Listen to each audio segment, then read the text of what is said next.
நம்முடைய பாரதிய ஜனதா கட்சியினுடைய தேர்தல் அறிக்கையிலே வரக்கூடிய அந்த திட்டங்கள் என்ன என்பதை மக்களிடமிருந்தே கேட்கிறார்.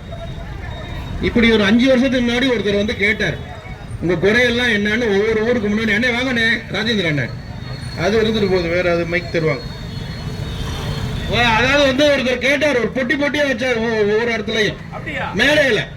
ஆமா, பொட்டிக்குள்ளார எல்லாம் உங்க கோரிக்கை எல்லாம் போடுங்க, நான் ஆட்சிக்கு வந்தோன்னு உடனே அதை நிறைவேற்றுறேன்னு சொன்னார். அவர் நிறைவேற்றிட்டார். அதாவது அவங்க குடும்பத்துக்கான சொத்து எல்லாம் வாங்கி நிறைவேற்றிட்டாரு. ஆமா, 90% அடிச்சிட்டாரு. ஆமா, அரசாங்க கஜானாவில இருந்து ஒன்றுமே அதான் நிறைவேற்றிட்டாருன்னு சொல்றாரு. மக்களுக்கு எதையும் நிறைவேற்றல, அவங்க குடும்ப மக்களுக்காக நிறைவேற்றின ஒரு அருமையான ஆட்சியை தான் 5 வருஷம் பார்த்து சந்தி சிரிச்சு போய் நிக்குதுன்னு. சந்தி சிரிச்சு போய் நிக்குது. இந்த பிரச்சனை எல்லாம் தெரிஞ்சுதான் ரெடியா இருக்கிறாங்க. பெண்கள் எல்லாம் பாரு, கையில எல்லாம் வச்சுக்கிட்டு இருப்பாங்க. விளக்குமாறு எங்க தப்பா பேசலைங்க, கூட்டுறதுக்காக இனிமேல் சுத்தப்படுத்துவோம் அப்படின்னு. ஆம்பளை எல்லாம் வச்சிட்டு இருக்காங்க செருப்ப. ஆமா, என்ன ரோடெல்லாம் சரியில்லை, நல்ல செருப்பு போட்டு போகலாம் அப்படின்னா நீங்க தப்பா நினைக்கிறாங்க. தேர்தலில் ஓட்டு கேட்டு வருவாங்கல்ல, எல்லாம் மக்கள் அவங்க முகத்தை காமிப்பாங்க, உண்மையான முகத்தை. நிச்சயமா திமுக சந்திக்காத ஒரு மிகப்பெரிய தோல்வியை இந்த தேர்தலில் சந்திக்குதுங்கிறது தான் உண்மை இல்லையா? அது பாத்தீங்கன்னா திட்டங்கள் நிறைவேற்றலாம் பரவாயில்லைங்க. மத்திய அரசு ஐயா மோடி அவர்கள் தமிழகத்துக்காக எந்த பாரபட்சமும் இல்லாம இந்த கிட்டத்தட்ட இந்த 12 வருஷத்திலேயே 5 லட்சம் கோடி வரைக்கும் திட்டங்கள்லாம் கொடுத்திருக்காரு. எல்லா திட்டமும் எல்லா மாநிலத்துக்கும் என்ன போகுதோ அதே தமிழகத்துக்கு வருது. கிராமத்துல போயிருக்கேன், சிங்கப்பூர் மாதிரி ரோடு இருக்கு. ஆனா இவங்க தான் சிங்கப்பூர் மாதிரி ஆக்குறேன்னு சொன்னாங்க சென்னைய. அதை கொண்டாந்தது யாரு தெரியுங்களா? அடல் பிஹாரி வாஜ்பாய் அவர்கள். பிரதான் மந்திரி கிராம சடக் யோஜனாங்கிறது கொண்டாந்துதான். கிராமத்துக்கு சாலை முக்கியம்னு அவர் நினைச்சார், புரியுதுங்களா? அதே மாதிரிதான் நகரத்துக்கும் அந்த 4 வழிச்சாலை அதிகப்படுத்த முதல் கொண்டாந்தது அவர் தான். அப்படி இந்த இன்ஃப்ராஸ்ட்ரக்சர்னு சொல்லக்கூடிய நாட்டினுடைய உட்கட்டமைப்பை மிகச் சிறப்பாக அவர் வழியிலேயே நம்மளுடைய மோடி ஐயாவும் இன்னைக்கு பாத்தீங்கன்னா உலகமே பார்த்து அதிசயப்படுது. இந்தியா உலக தலைவர் எப்படி அதிமுக ஒரு புரட்சி தலைவரோ அதே மாதிரி உலகத்துக்கு ஒரே தலைவன் எங்க மோடிஜி தான். எந்த நாட்டுல எல்லாம் சில நாடுகள்ல உள்ள நுழையக்கூடாதுன்னு நாடுகள்ல கூட எங்க மோடிய வாங்க வாங்கன்னு ரெட் கார்பெட் போட்டு வரவேற்கிற அளவுக்கு அவர் சாதனைகள் இருக்கு. முதல்ல சாதனையை போய் படிச்சுட்டு வந்து பேசுங்க. ஆமாங்க, படிக்க தெரியலன்னு நினைக்கிறேன். இங்கிலீஷ்ல தான் போடுறாங்க, ஹிந்தியில போடுறாங்க, ஆங்கிலத்துல இருக்கு. தமிழாக்கம் பண்றதுன்னா இன்னைக்கு கூகுள்ல போனா எல்லாத்தையுமே அழகா டிரான்ஸ்லேட் பண்ணிக்கலாம். Okay, thank you.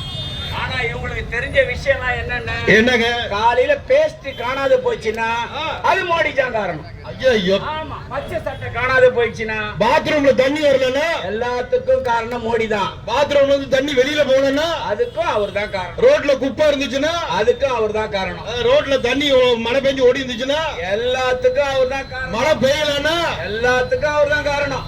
ஆனா அவர் செய்த சாதனைகள் என்னன்றத பாக்குறதுக்கு அவருக்கு கண்ணுல குறை இருக்கு. ஆமாங்க, குறை இல்ல. ஆனா நாம என்ன தெரியுமா சொல்றோம்? அதனால இங்க நம்ம எல்லாம் மக்கள் கண்ணை திறந்து பார்க்கணும். ஏன் தெரியுமா? எவ்வளவு மோசமான ஒரு ஆட்சி நடந்துட்டு இருக்கு அப்படிங்கறத இந்த மக்கள் பார்க்கணும் அப்படின்னு நம்ம சொல்றோம். அவங்கதான் நம்ம நல்ல திட்டங்களை கண்ணை திறந்து பார்க்க மாட்டேங்கிறாங்க. இந்த மக்கள் நாச்சம் அது தோத்து போகணும்னு சொல்லிட்டு இருக்கோம். ஆனா இந்த 1 மாசம் 2 மாசத்துக்குள்ளார இந்த 5 வருடத்துல இவங்க பட்ட கஷ்டத்தெல்லாம் உண்மையாலுமே மனசாட்சிப்படி எண்ணி பார்த்து ஒரு ஊழலான ஒரு கட்சியை தேர்ந்தெடுத்தோமே அப்படிங்கிறதுக்காக நிற்கக்கூடிய அனைத்து தொகுதிகளிலும் திமுக டெபாசிட்டே காலி ஆகும் இல்லையா? அந்த அளவுக்கு ஒரு ஓட்டு போட்டாதான் ஜனநாயகத்துக்கே பெருமை.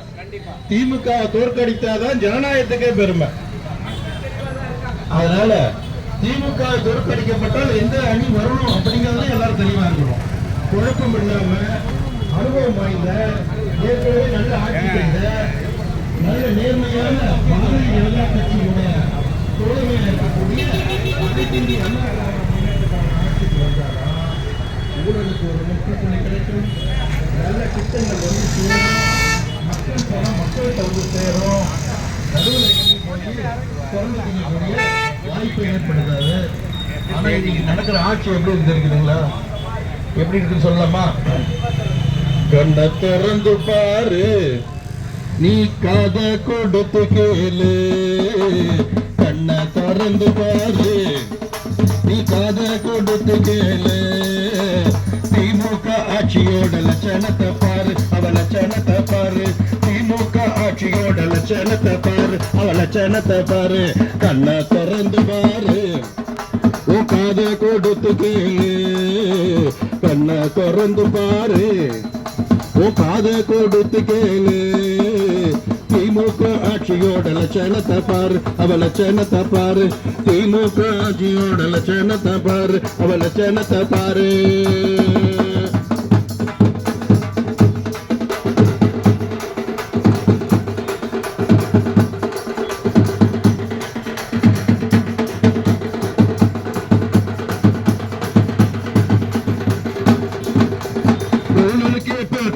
கட்சியாரு கூறு எல்லாருக்குமே தெரியும் இல்லையா?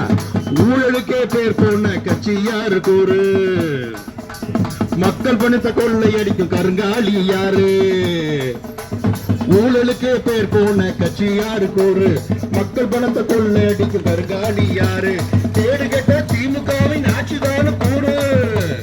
நல்லா யோசனை பண்ணி பாருங்க. கேடு கெட்ட திமுகவின் ஆட்சிதான கூறு. கண்ணை திறந்து பாரு, காத கொடுத்து கேளு. கண்ணை திறந்து பாரு, காத கொடுத்து கேளு. திமுக ஆட்சியோட லட்சணத்தை பாரு, அவ லட்சணத்தை பாரு. திமுக ஆட்சியோட லட்சணத்தை பாரு, அவ லட்சணத்தை பாரு.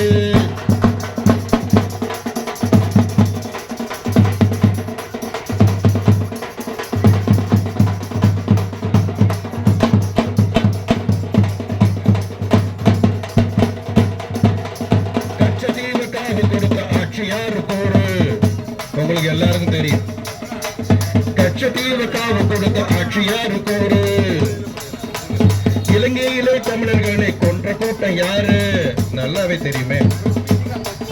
இந்த இலங்கையிலே தமிழர்களை கொன்ற கூட்டம் யாரு? மானங்கட்ட திமுகவின் ஆட்சிதான் கூறு. மக்கள் விரோத திமுகவின் ஆட்சிதான் கூறு. கண்ணை திறந்து பாரு, காத கொடுத்து கேளு.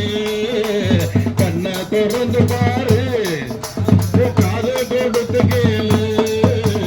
திமுக ஆட்சியோட லட்சணத்தை பாரு, அவ லட்சணத்தை பாரு.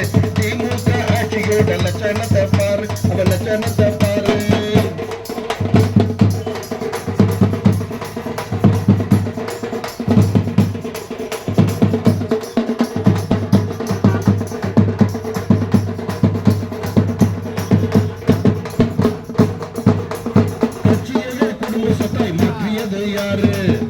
அண்ணா ஆரம்பிச்ச கட்சியவே குடும்ப சொத்தாய் மாற்றியது யாரு?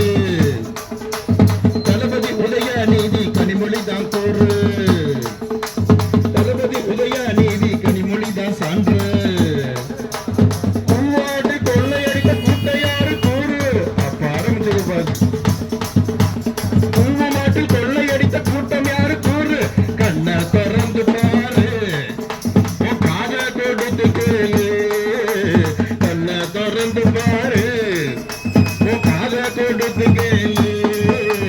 திமுக ஆட்சியோட லட்சணத்தை பாரு, அவ லட்சணத்தை பாரு.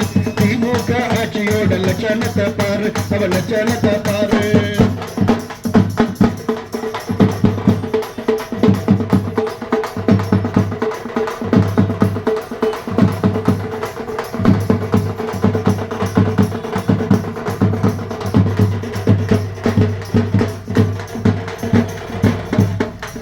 ரவுடிகளின் நட்ட காசை தலை தூக்கி ஆடுது. எல்லாருக்கும் தெரியும். நான் சொல்றதுல எதுவும் தப்பு கிடையாது. எல்லாம் உண்மையதான் சொல்லிட்டு இருக்கேன். ஐயா, ரவுடிகளின் நட்ட காசை தலை தூக்கி ஆடுது.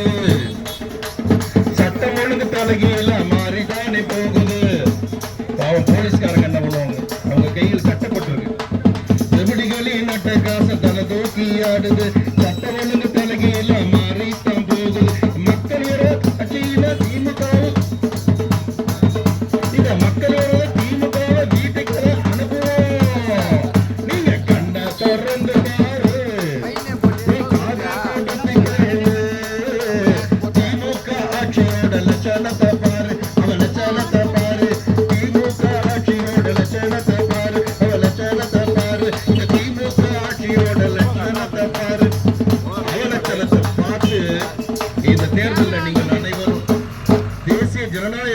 மோடிக்கு தான் வாக்களிக்கணும்.